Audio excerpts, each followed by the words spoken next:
You think you finally broke free from them, but that is exactly when a narcissist becomes the most dangerous version of themselves, because the moment they sense they are losing control over you is the moment they will do anything to pull you back in.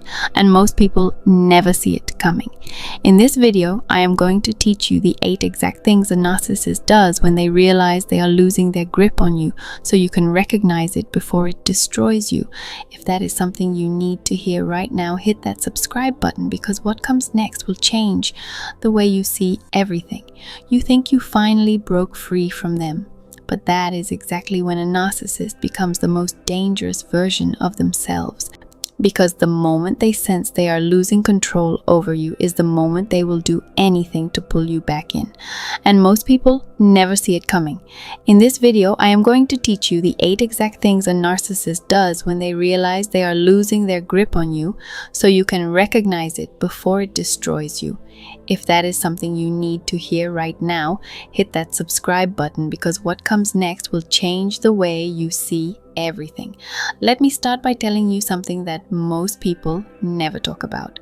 When a narcissist first enters your life, they do not show you who they really are. They show you who you want them to be. They study you carefully. They learn what makes you feel loved, what makes you feel safe, and what makes you feel chosen. And then they use every single one of those things against you the moment you start pulling away. This is not an accident. This is not them being emotional. This is a calculated response. And once you understand that, you will never be fooled again. The first thing a narcissist does when they feel you slipping away is they suddenly become the person you always needed them to be. Think about that for a second. Every complaint you ever had, every tear you ever cried, every time you begged them to just listen to you, they ignored all of it. But the moment you start walking away, they transform overnight. They call you, they apologize, they say all the right words, they become soft, gentle, loving. And here is what I need you to understand as your teacher right now, that transformation is not real. It is a performance designed specifically to bring you back into their world. Psychologists call this hoovering, named after the vacuum brand, because they are literally trying to suck you back in. Do not let the performance fool you. The curtain will fall the second you return. The second thing they do is they attack your confidence from the inside. When a narcissist realizes that you are starting to see them clearly, they panic. And their first weapon is always your self-doubt. They will remind you of your failures. They will bring up your insecurities in ways that seem casual but are deeply intentional. They might say things like, "Nobody else will ever understand you the way I do," or "You are too sensitive for the real world." What they are really doing is planting seeds of fear inside your mind. They want you to believe that freedom from them means loneliness, failure, and pain. Research in behavioral psychology shows that this tactic is one of the most effective tools of emotional manipulation, because it targets the part of you that already doubts itself. Your job right now is to recognize that voice and understand that it belongs to them, not to you. The third thing a narcissist does is they create chaos around you. When control starts slipping, narcissists do not sit quietly. They stir the environment. They might start rumors among your friends. They might involve your family members in ways that seem accidental but are perfectly timed. They create confusion so that you are too busy managing the storm around you to focus on healing and moving forward. This is one of the most exhausting tactics, because it feels like everything is falling apart at once. But I want you to understand something right now. The chaos is the point. A confused mind is an easier mind to control. When everything around you is uncertain, going back to the familiar feels safer. That is exactly what they are counting on. Stay steady. The storm is manufactured. The fourth thing they do is they use the people closest to you as messengers. Narcissists are incredibly skilled at recruiting what psychologists call flying monkeys, people in your circle who unknowingly carry their messages for them. A mutual friend will suddenly reach out, telling you how much the narcissist has changed. A family member will encourage you to give them another chance. These people are not bad people. They are simply being used without realizing it. The narcissist feeds them a carefully constructed story and lets them do the work. When this happens, do not blame the messenger. Understand the strategy behind the message. The narcissist is too afraid to come to you directly because they know you might reject them. So they send someone you trust instead. The fifth thing a narcissist does when losing control is they become the victim. This is perhaps the most disorienting tactic of all. Suddenly, the person who caused you tremendous pain is now the one who is suffering. They cry. They tell mutual friends how broken they are. They post about heartbreak on social media. They make sure the world sees their pain. And here is the cruel genius of this tactic. It makes you feel guilty for healing. It makes your recovery look like cruelty. But listen to me very carefully right now. A person who genuinely feels remorse focuses on your pain, not on performing their own. Real accountability does not come with an audience. When the suffering is public and perfectly timed to coincide with your healing, it is not grief. It is a strategy.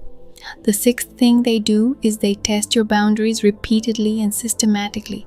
After the love bombing and the chaos and the victim performance, a narcissist will begin quietly testing where your limits really are. They will send a small, harmless message just to see if you respond. They will like an old photo. They will show up somewhere they know you will be. Each small action is a test. If you respond, even with anger, they take that as an invitation. They interpret any reaction as proof that the door is still open.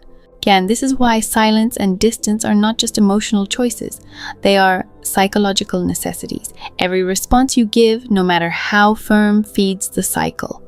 The boundary that works is the one that requires no explanation. The seventh thing a narcissist does is they rewrite history. When they feel the relationship slipping away permanently, they begin constructing an alternative version of everything that happened between you. In their new story, they were the devoted one. You were the difficult one. They gave everything and you were never satisfied. They will tell this story so consistently and so convincingly that even you might start to question your own memory. Psychologists refer to this as gaslighting at the relationship level. It is designed to make you doubt your own perception of reality. This is why I always encourage people who have dealt with narcissistic relationships to write things down. Your memories are real, your pain was real. Do not let a carefully crafted narrative erase what you actually lived through. The eighth and final thing a narcissist does when they realize they are truly losing control is they disappear and then return at your weakest moment. This is the most patient and calculated move of all. When every other tactic has failed, they go silent. They vanish completely. And just when you have started to breathe again, just when you have started to rebuild your life and feel something close to peace, they reappear. They time this return with surgical precision. A birthday, a difficult life event, a moment when you are vulnerable and your defenses are naturally lower. And they walk back in as if time has reset everything. And they are counting on the fact that distance has softened your memory of the pain. Do not let time be used as a weapon against your healing. Here is what I want you to walk away with today. A narcissist losing control over you is not a sign that you did something wrong. It is a sign that you finally started doing something right. Every tactic I described today, the love bombing, the chaos, the victim performance, the rewritten history, all of it is rooted in one thing: fear. Fear that without you they lose their source of validation, their mirror, their supply. You are never just a person to them. You were a function, and the moment you stopped functioning the way they needed, the manipulation began. But here is the truth that psychology consistently confirms. People who recognize these patterns do not just survive narcissistic relationships. They emerge from them with a level of self-awareness and emotional intelligence that most people spend their entire lives trying to develop. Your pain was not wasted, it was tuition. And you have more than earned your degree. If this lesson spoke to something you have been carrying for a long time, I want you to know that you are not alone and what you experienced was real. The work of understanding the psychology behind these behaviors is not just academic. It is survival, it is clarity, and ultimately, it is freedom.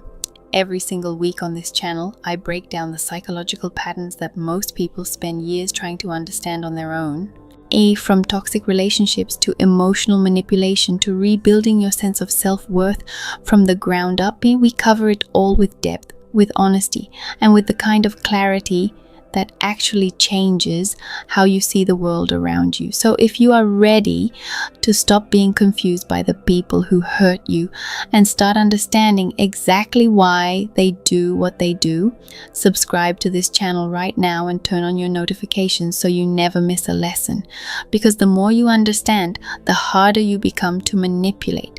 And that is exactly what we are building here together.